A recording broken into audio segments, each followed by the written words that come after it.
Welcome back to the deep dive. I want to start with what is probably one of the most confusing moments of the human experience. And that's the moment that suffering hits. Right. Whether it's a job loss, a betrayal, an illness, our first response, our gut response, is always to find a single, clean cause. A simple explanation. Exactly. Was it my fault?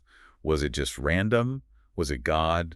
We just want one thing to latch onto so we can process it. And that impulse, which is so natural, is precisely what our source material today suggests is, let's just say, biblically inadequate. So that's our mission for this deep dive. Yeah, we're going to unpack this theological concept known as concurrence.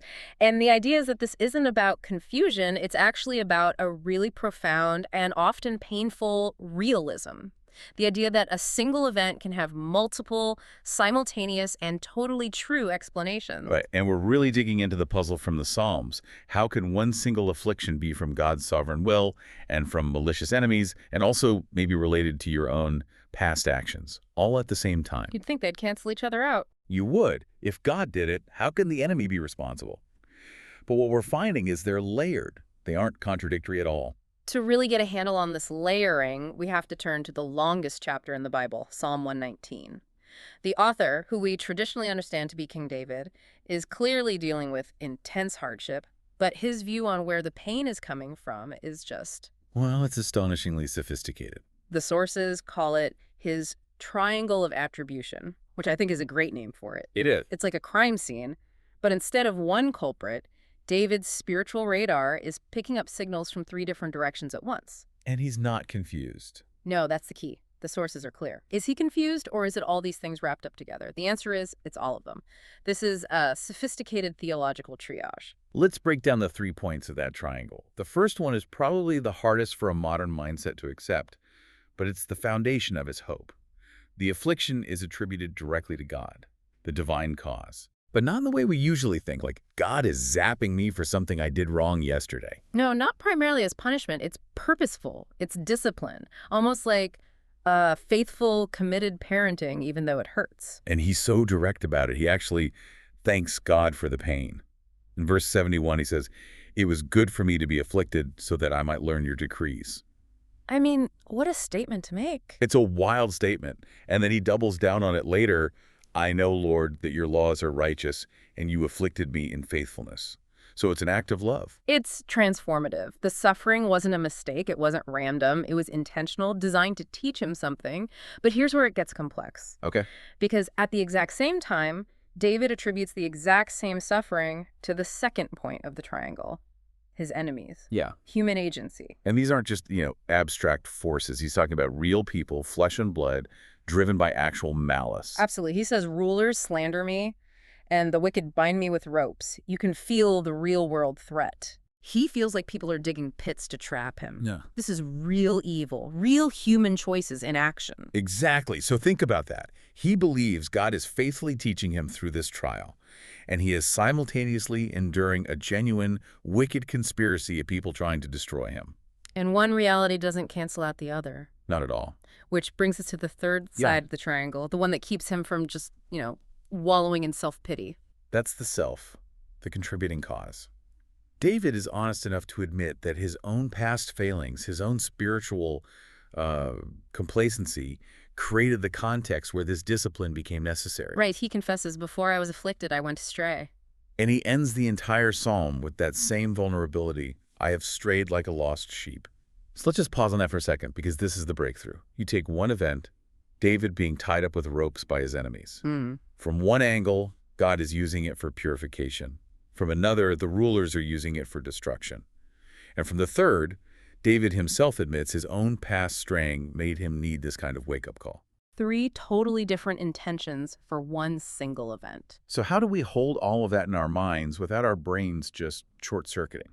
We hold them by giving it a name, a formal theological term, concurrence. Okay. It's the doctrine that describes how God's absolute control and humanity's genuine responsibility work together.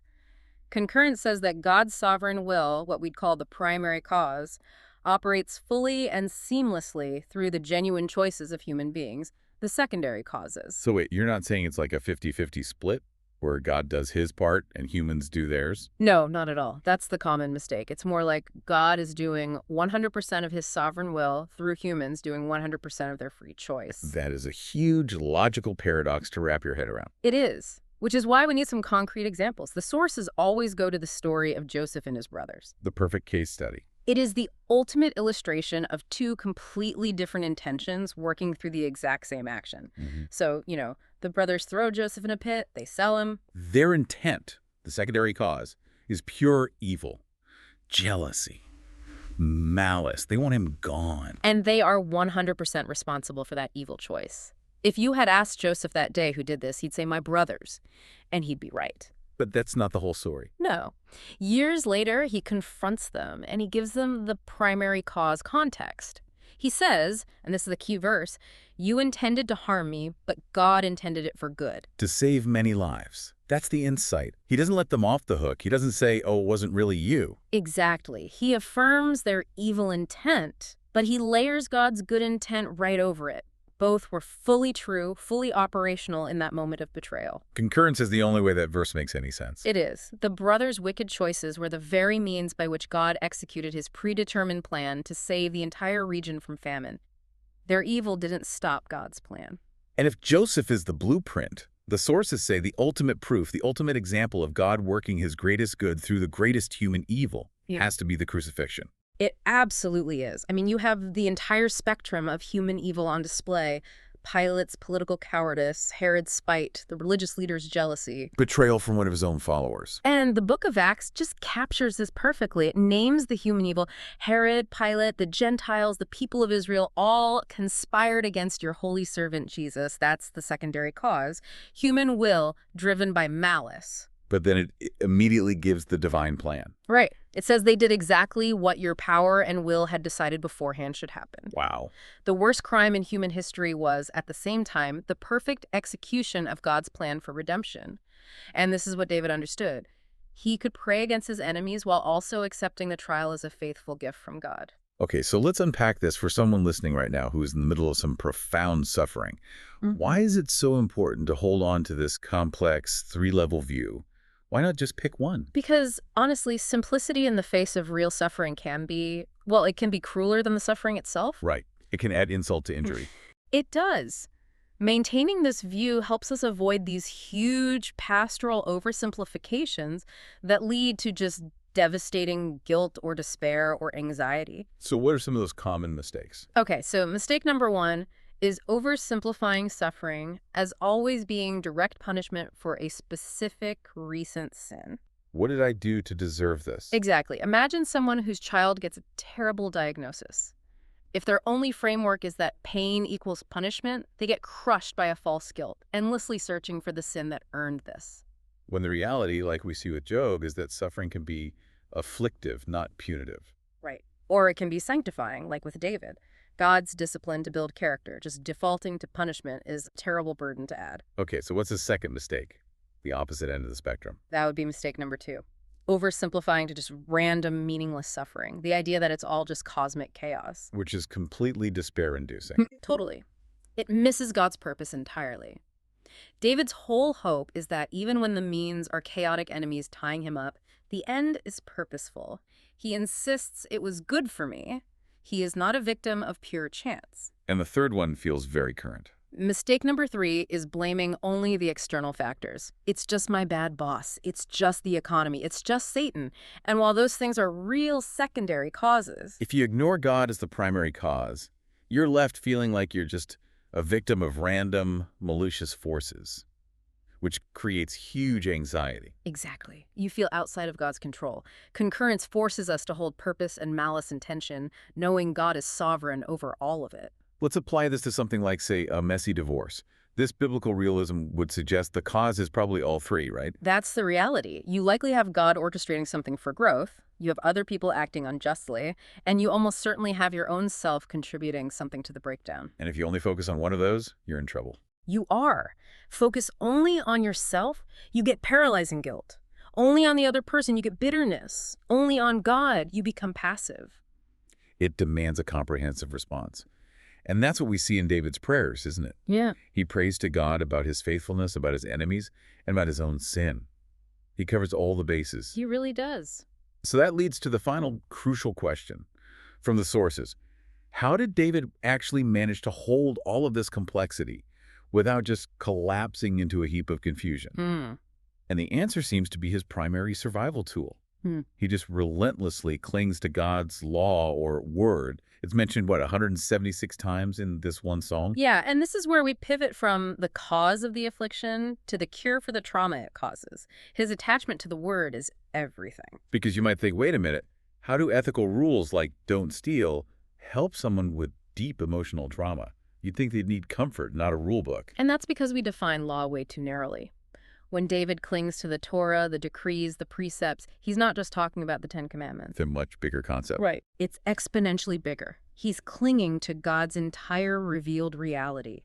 His character, his promises, his history of faithfulness, his stable view of the universe. He's clinging to God himself as revealed in the Word. Okay, so how does that practically help with trauma? Trauma makes reality feel completely unstable. So the Word provides orientation. When your world is shattered, God's word is the fixed, stable reference point. David says, "Your word, Lord, is eternal. It stands firm in the heavens." It anchors you. It anchors you. Trauma says everything is random. The word says everything is purposeful. And what about identity? Trauma can just shatter your sense of self. The word provides identity repair. David cries out, "Save me, for I am yours." My identity is anchored in God's ownership of me, not in what happened to me. And it gives hope. My comfort in my suffering is this: your promise preserves my life. Trauma steals your future. The word's promises give it back. And it all comes back to meaning-making. By accepting concurrence, he can say the affliction was good for me. And if you know the why of your suffering, you can bear almost anyhow. And the sources even bring in some modern science here. Neurobiology. Yeah, it's fascinating. So how does an ancient spiritual practice, meditating on the word, actually affect the brain in a measurable way? Well, when David engages his mind with these stable truths, he's activating his prefrontal cortex. That's the brain's executive function center, which often goes offline during trauma. He's basically using truth to enforce rational, stable thought. And what about the fear? Internalizing truths about God's sovereignty and protection that actually calms the hyperactivated amygdala, the brain's fear center. The alarm bells stop ringing so loudly because the core belief is being rewired. The world isn't chaotic, it's held. And that helps with memory too, right? It does. It helps the hippocampus, the memory processor, properly store the event as a difficult past incident instead of constantly reliving it as a present danger. Clinging to the word is literally assisting the physical process of neural healing. So to bring it all together, David survives the complexity of his suffering, the three-layered cause, because he clings to the multifaceted comfort of the word. The word is the rope that connects him to the purposeful, sovereign God he trusts. And it's a cycle, isn't it? Throughout the psalm, you see. Suffering leads to turning to the word, which leads to hope and comfort and life. And it's not instant. The sheer length of this psalm shows us that this is a long obedience. It models perseverance. Healing from trauma is a marathon, not a sprint. So at the end of the day, the takeaway for you, if you're listening to this, is that this complex view of suffering, it really shifts your focus, doesn't it? From being a passive victim of trauma to being an active responder. That's the final thought. The trauma might be the stimulus, but David shows that by engaging the word, we fill that space between the stimulus and our response.